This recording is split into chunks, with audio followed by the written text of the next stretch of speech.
hostel in medical school happened to be just opposite of a nursing hostel. So our rooms overlooked the corridors of the nursing hostel, but gradually the excitement died when we discovered that it was a senior nursing hostel. My room happened to be in one end of my hostel. From my window, you could see a room at the end of nursing hostel corridor, which was marked the storeroom. Nobody stayed there, of course. One night I came back from my duty. It was a long day, and I was extremely tired. I freshened up and sat by the window sipping some cold drink. It was a hot summer night around 2 in the morning. I suddenly noticed that the storeroom light was on. The door was closed and so were the windows of the storeroom. Yet I could distinctly make a shape of a lady inside the storeroom through the window. The glass was ground glass. That lady appeared to be roaming around in the room. She appeared to be moving in circles and was abnormally fast. That was weird, I remember thinking, since who would be there in the storeroom specifically at that time?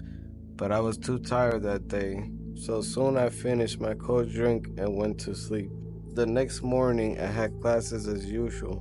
While returning from classes, I found a couple of police vehicles parked outside the nursing hostel. I was curious and inquired. The officer told me last night a nurse had committed suicide by hanging herself from the fan in the storeroom. The lady I had seen was actually going to commit suicide. My dog keeps waking me up at night, but my dog died 2 months ago. I remember when it all started to happen. The nightmares, the sweating, the scratching, all of it. Each night, the same thing happened over and over again. Why did this happen to me? What the hell did I do to deserve this? About a month ago, my dog, Apollo, passed away and it nearly broke me. I know it may seem over the top, but he was my only family and my best friend. 12 years before I got him, my mom died, and not long after, my dad joined her. Life had been rough, and I needed anyone to help cope with the amount of emotions rushing through my body. And that's when Apollo came into my life. He was my angel, a blessing, and most importantly, someone to listen to me. He always seemed to sit and take in everything I ever said, and I never complained. He was my best friend. Anywhere I went, he came, and in return to listening to me, I gave him the world. But no matter how much I gave, nothing could take more than life. If there is one thing I've learned in my life, it is that the more you enjoy the things in life, the more life enjoys watching you suffer as it rips away what you hold closest. Walking into the living room to see the corpse of Apollo might have been one of the hardest sights to see. After all the crying, I finally managed to grab a shovel and bury him in my backyard.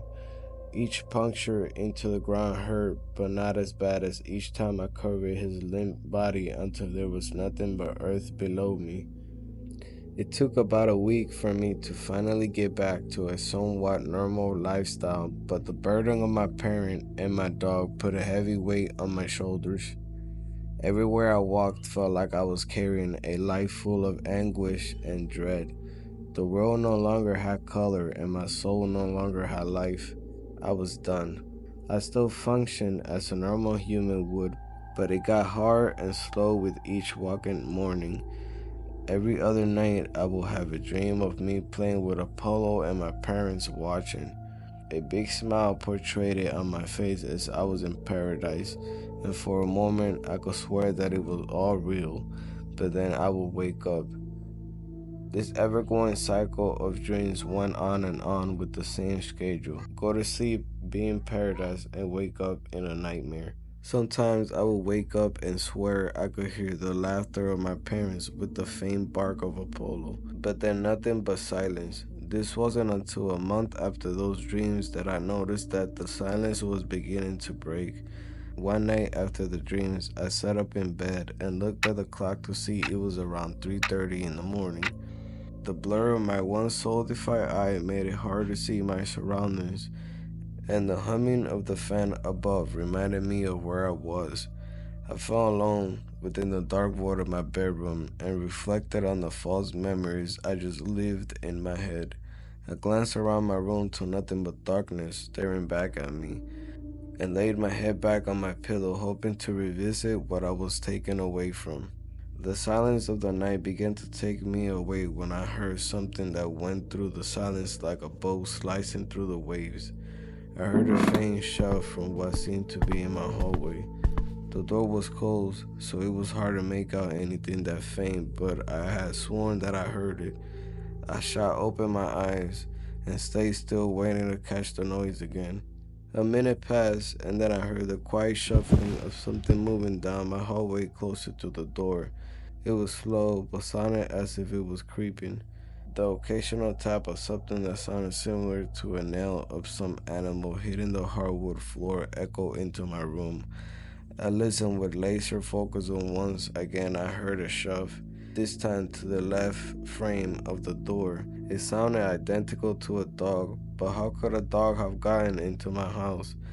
The doggy door I had bought was programmed to only open to Apollo. A chip in his collar activated the door to open, but I had left the collar in the grave with him.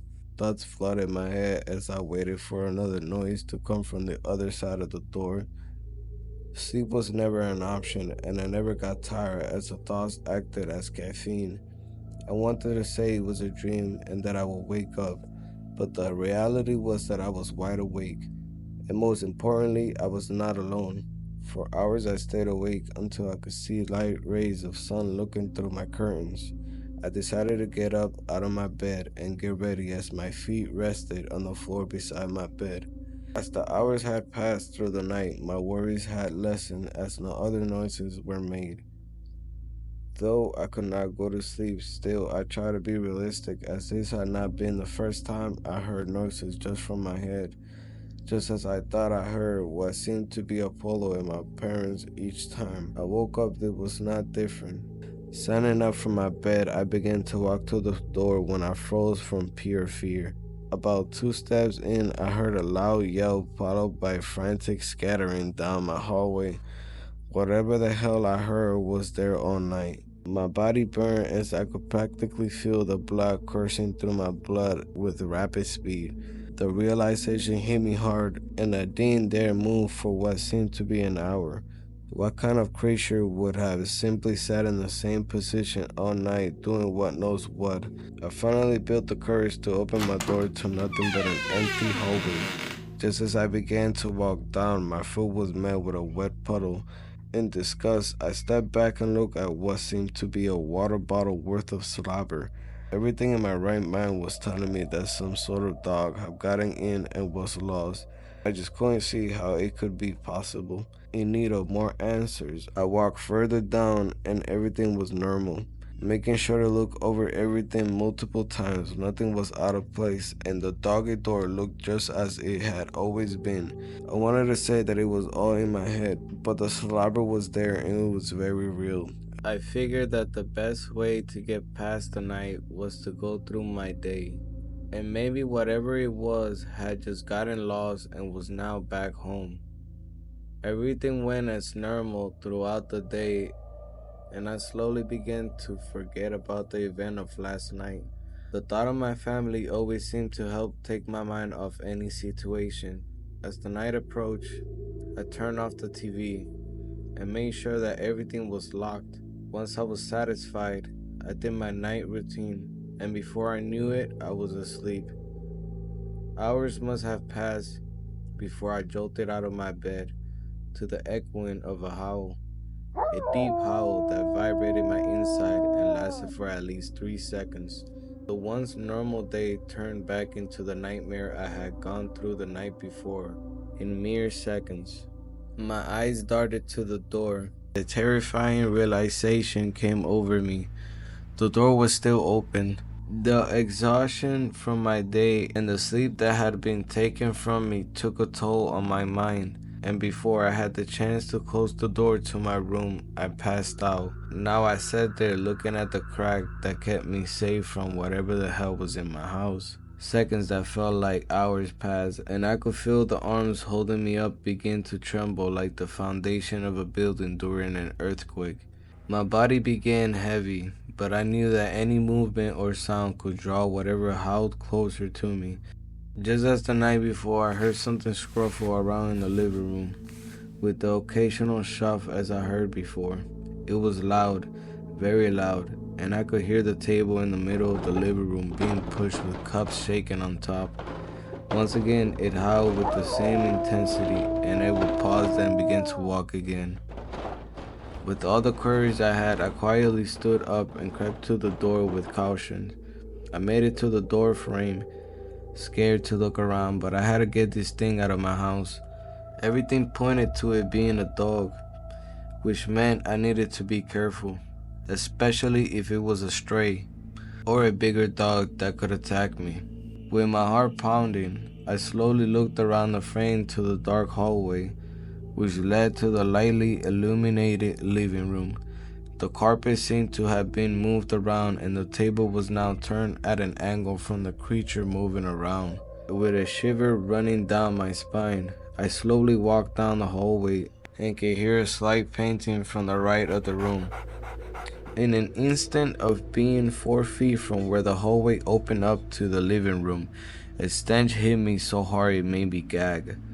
It smelled of rotten meat mixed with vomit and feces blended into a hell-bent fragrance. I stood against the wall for a second, having to take in the intense smell, when the beeping of the dog feeder alerted my attention back to the room in front of me. Memories flooded in, as I hadn't heard that sound in 2 months of Apollo not being around. I remember being fascinated with the technology of his collar as the worker at the pet store explained how the chip in the collar could activate the doggy door and the food dispenser when needed. Then the reality hit me. How could this thing possibly have that chip? The only explanation was that Apollo dug himself out of the grave and crawled back into the house for one last visit, and certainly was the last possible explanation. This thing could have dug up the collar, but no animal could be smart enough to know how it worked. Surely enough, I heard the dog food being eaten, after the shuffling of 4 limbs going against the hardwood floor. With even more questions rushing through my head, I continued my journey when a creak from the floor underneath my feet sounded. With even more questions rushing through my head, I continued my journey when a creak from the floor underneath my feet sounded the animal.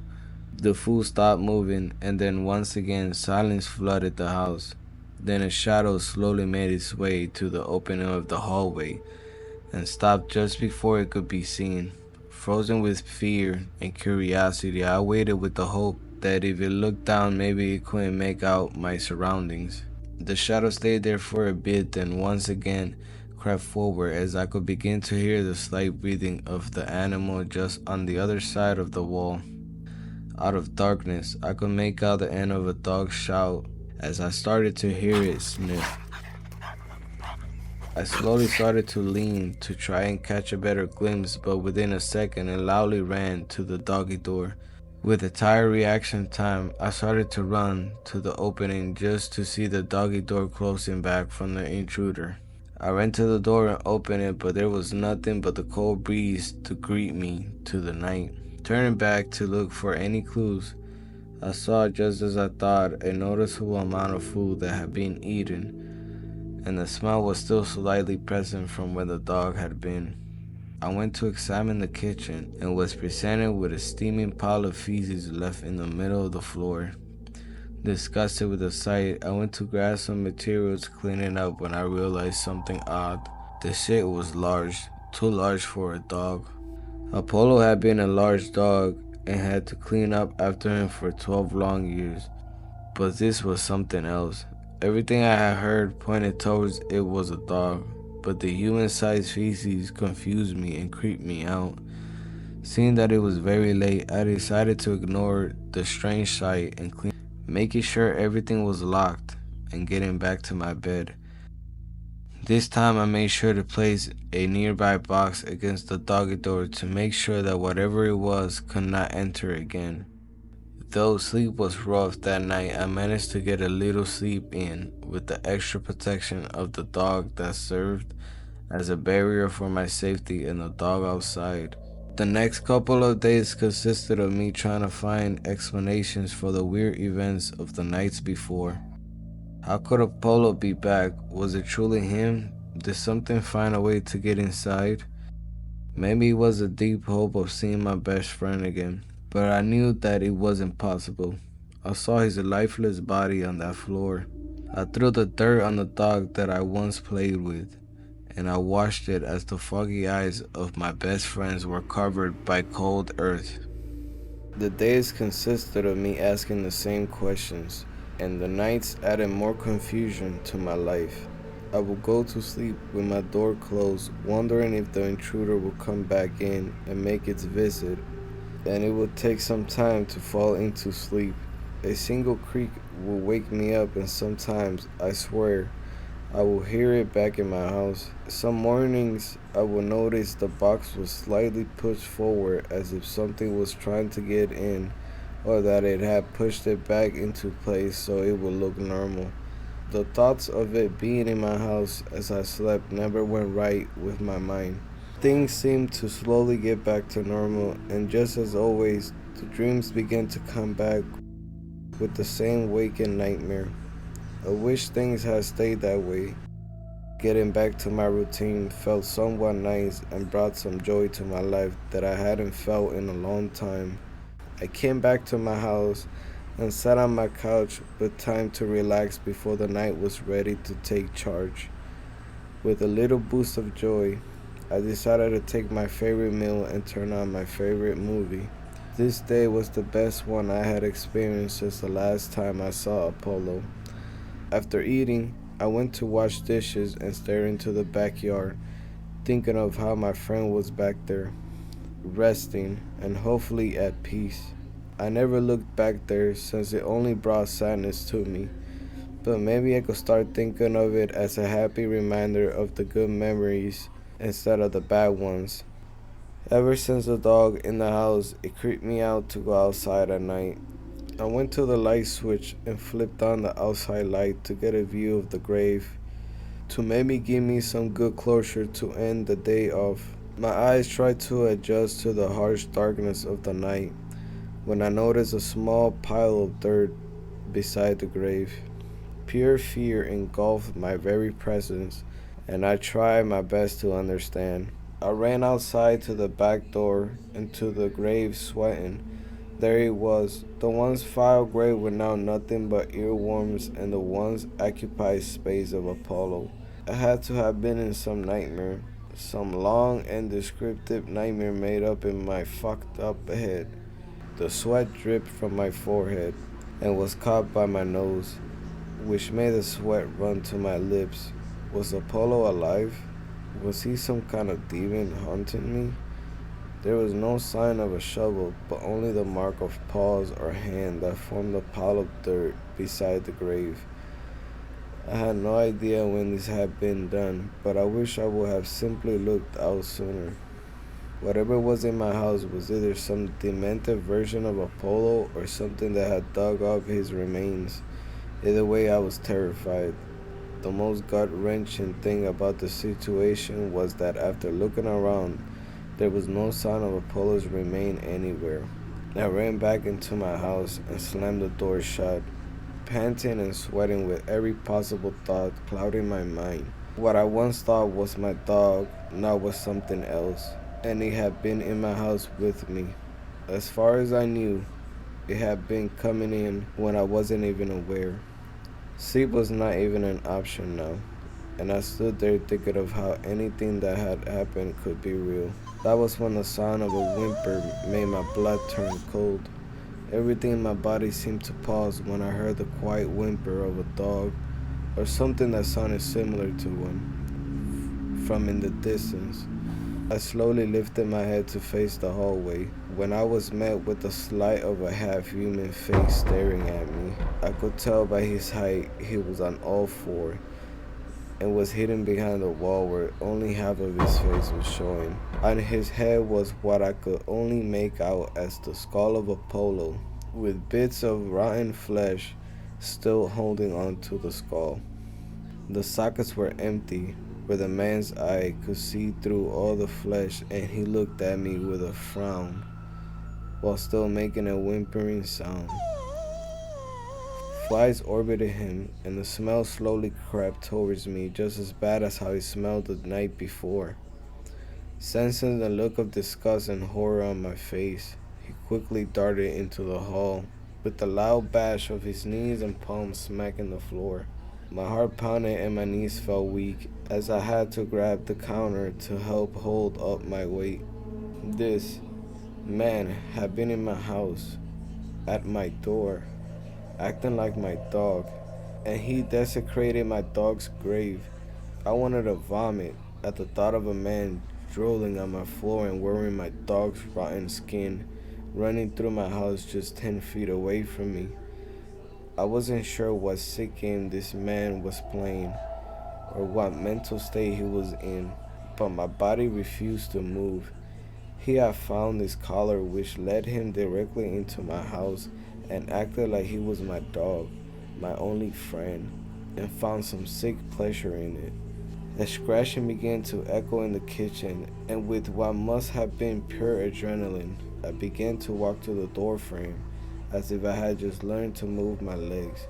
I finally made it to the door frame when I saw the twisted figure of the man scratching at my door. He was propped on his knees and clawing at the door to my bedroom painting, drool coming from his tongue and forming a puddle of slimy liquid on the floor. I could see the collar around his neck, tight and making his veins pop out from his neck. His body was dirty and he was hairy.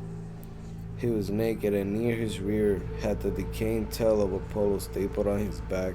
Clumps of feces could be seen stuck on his hair and each of his nails were long. It was the most disgusting sight I had ever laid my eyes on.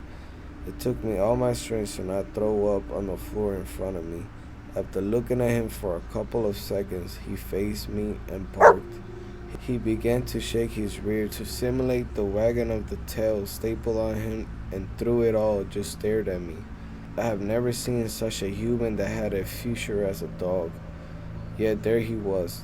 Staring at him made it difficult to remember that he was a man, a grown man, acting like a dog. There was no telling how long he had been doing this, and he could have been there for weeks watching me. I wanted him out of my house. I wanted to run him out, but this wasn't a dog. He was a full-grown man that could overtake me, and I needed a way to protect myself. I didn't have a gun, and the only thing I had remotely to a weapon was a kitchen knife. But I couldn't just take my eyes off of him. He reminded me of the way Apollo used to look at me. The man just stared at me, watching, waiting, and I did the same. The only plan I had was to run to the kitchen and grab the knife. Anything after that would have been determined by what the man did. The only issue is that if I approach him in the hallway, he will easily overpower me. I will have to distract him. Swallowing all the disgust, the man at the end of the hallway tilted his head with curiosity and responded with a deep bark that was so realistic it sent a shiver through my bloodstream. Looking around the area, I saw an old bone of Apollo and quickly picked it up, showing it off to him. Here, buddy. I know you must be scared, but we can play now. Come on. After patting my knees to gesture to him to come, he slowly crawled through the hallway towards me, slowly creeping back to make sure to stay out of range. I continued to whistle and wave the bone at him. Watching the man come closer terrified me as the sound of his heavy breathing grew louder and louder with each thud of his knee to the hardwood. Now just a couple feet away from me, I threw the bone as he tracked it and started to quickly shuffle to it. In an instant, I ran to the kitchen and grabbed the knife. As I ran, I could hear the man quietly giggling, trying to pick at the bone with his teeth. Just as soon as I pulled the knife from the counter, I ran back into the living room to see him turn away from him, with only the side of his hairy back, the tail which dangled from scabies of blood from where the staples had punctured his skin. Without hesitation, I held the knife and with as much force as possible launched it into his back. With a loud yelp, he dropped the bone and crawled to the doggy door. Once again, I ran towards him and punctured the knife into his flesh multiple times as blood began to splat and ooze out of his dirt-covered body. Nothing but adrenaline pumped through my body as I kept stabbing and stabbing while he attempted to crawl out of the door. With all my strength, I flipped him over and began to stab his chest and guts to make sure that I would end it for good. All those nights of fear rushed into me and drove my anger, which led to more push into each stab. Blood began to shoot out of his mouth, and the once innocent eyes were now filled with terror and the realization of death. I finally stopped and stood up as he lay there shaking and gasping for breath against the amount of blood seeping into his lung. "What the hell are you?"